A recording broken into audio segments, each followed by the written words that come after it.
পত্ৰ 4 অধ্যায় আব্ৰাহামৰ বৃত্তান্ত। তেনেহলে শৰীৰৰ সম্বন্ধে হোৱা আমাৰ উপৰি পুৰুষ যি আব্ৰাহাম, তেওঁৰ বিষয়ে আমি কি ক'ম? কিয়নো আব্ৰাহামে যদি কৰ্মৰ দ্বাৰাই ধাৰ্মিক বুলি গণিত হৈছিল, তেনেহলে গৌৰৱ কৰাৰ কাৰণ তেওঁৰ আছিল। কিন্তু ঈশ্বৰৰ আগত এই গৌৰৱ কৰাৰ কোনো কাৰণ নাছিল, কাৰণ ধৰ্মশাস্ত্ৰই কি কৈছে? আব্ৰাহামে ঈশ্বৰত বিশ্বাস কৰাত এই বিশ্বাস তেওঁলৈ ধাৰ্মিকতাৰ অৰ্থে গণিত হ'ল। কৰ্মচাৰী বেচ অনুগ্ৰহৰ পৰা বুলি গণিত নহয়, কিন্তু সেয়া পাবলগীয়া বুলিহে গণিত হয়।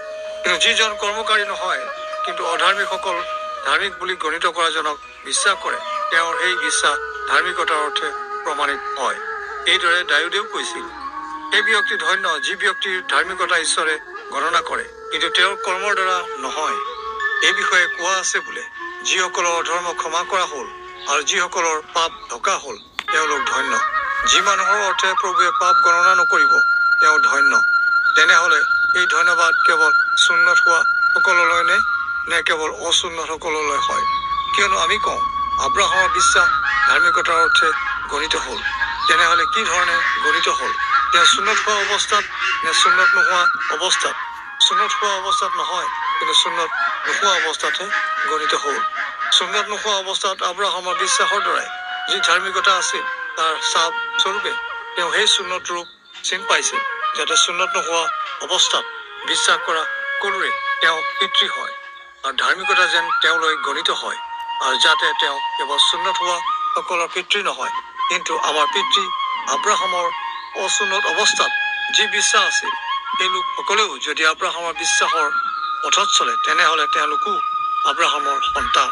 কিয়নো সেই প্ৰতিজ্ঞা আব্ৰাহাম বা তেওঁৰ বংশলৈ কৰা হৈছিল যে তেওঁ জগতৰ উত্তৰাধিকাৰী হ'ব। এই বিধানৰ দ্বাৰাই নহয়, কিন্তু তেওঁৰ বিশ্বাসৰ ধাৰ্মিকতাৰ দ্বাৰাইহে হৈছিল। কিয়নো বিধানৰ দ্বাৰাই ধাৰ্মিক হোৱা সকল যদি উত্তৰাধিকাৰী হয়, তেনেহলে বিশ্বাস ব্যৰ্থ হ'ল, আৰু সেই প্ৰতিজ্ঞাও বিফল হ'ল। কিয়নো বিধানে ক্ৰোধ সাধন কৰায়, কিন্তু য'ত বিধান নাই, তাত উলংঘনো নাই। এইকাৰণে বংশবোৰৰ সেই প্ৰতিজ্ঞাৰ নিশ্চিত উত্তৰাধিকাৰী হ'বলৈ তেওঁলোকৰ উত্তৰাধিকাৰ বিশ্বাসৰ দ্বাৰাই অনুগ্ৰহেৰে হ'ব লাগিব। আৰু কেৱল বংশবোৰৰ বিধানৰ দ্বাৰাই ধাৰ্মিক হোৱা সকলেই নহয়, কিন্তু আব্ৰাহামৰ বিশ্বাসৰ দ্বাৰাই ধাৰ্মিক হোৱা সকলেও এই প্ৰতিজ্ঞা অন্তৰ্ভুক্ত হ'ব। যি আব্ৰাহাম আমাৰ সকলোৰে পিতৃ, আৰু যিদৰে লিখা আছে, মই তোমাক অনেক জাতিৰ আদি পিতৃ পাতিলো। আব্ৰাহামে ঈশ্বৰৰ বিশ্বাস তেওঁৰ সাক্ষাতে আছিল, কিয়নো তেওঁ বিশ্বাস কৰা ঈশ্বৰে মৃত লোকক জীৱন দান কৰে আৰু জড়ক জীৱলৈ সম্বোধন কৰে। আৰু তোমাৰ বংশ এইদৰে হ'ব।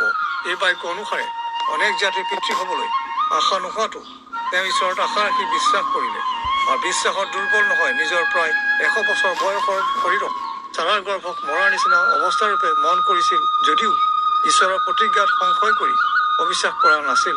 কিন্তু ঈশ্বৰে যি প্ৰতিজ্ঞা কৰিছিল, সেই মহিমাময় প্ৰতিজ্ঞাৰ বাবে ঈশ্বৰক ধন্যবাদ দি বিশ্বাসত বলৱান হ'ল। ঈশ্বৰে তেওঁক যি প্ৰতিজ্ঞা কৰিছিল, সেই প্ৰতিজ্ঞা সম্পূৰ্ণভাৱে সিদ্ধ কৰিব পাৰে বুলি তেওঁ জানিছিল। এইকাৰণে সেই বিশ্বাস তেওঁলৈ ধাৰ্মিকতাৰ অৰ্থে গণিত হ'ল।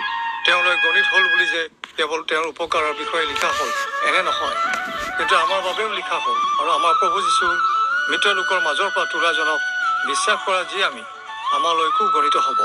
এই যীশু আমাৰ অপৰাধৰ কাৰণে সমৰ্পিত হ'ল, আৰু আমাৰ ধাৰ্মিকতাৰ অৰ্থে তেওঁক তোলা হ'ল।